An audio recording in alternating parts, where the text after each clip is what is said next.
Hello and welcome to our video. My name is John Watts, and the question we'll look at today is, received this from a potential client.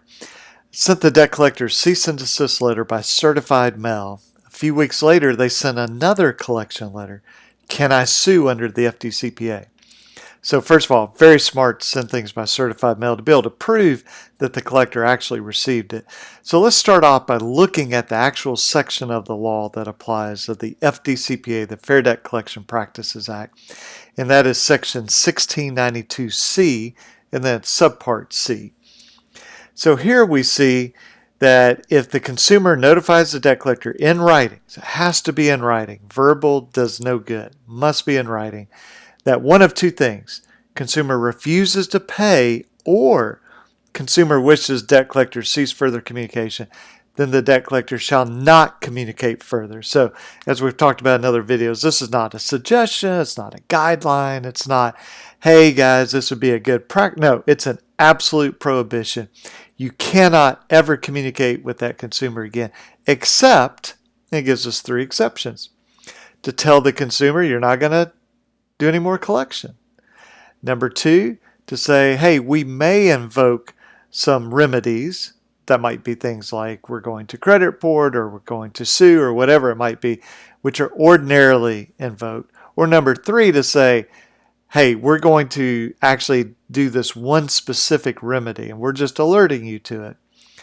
And then this part that I have in green tells us that when the consumer makes that notification that they refuse to pay the debt or they wish for communications to cease, it's effective when it's received. That's why you got to send it by certified mail or the collector. Look, if a collector is willing to break the law and contact you, collect against you after a cease and desist letter, well then lying about getting the letter is no problem. If you just send a regular mail, they'll just go, we never got it. So you got to do it by certified mail. And then this part D tells us who a consumer is. So that's the spouse. Okay, it's obviously the consumer and the consumer's spouse. If the consumer is a minor, it would be the parent, but 99.9% of the time, what we're talking about is the spouse. Okay, so what do you do? Well, first you ask yourself, can I prove the cease contact letter was received? That's why I say do certified mail. And then number two, was there enough time between the letter and the communication? So let's say that the debt collector signs for the letter on September 15, and September 16, a letter goes out to you. Well, technically, that would violate the law, but they have a pretty good argument that, well, look, maybe that letter was already kind of in the pipeline to go out to you. So I prefer to see, 14 days, 21 days, something like that, so that there's no argument. I mean, really, 5 days would be enough. 3 days would be enough.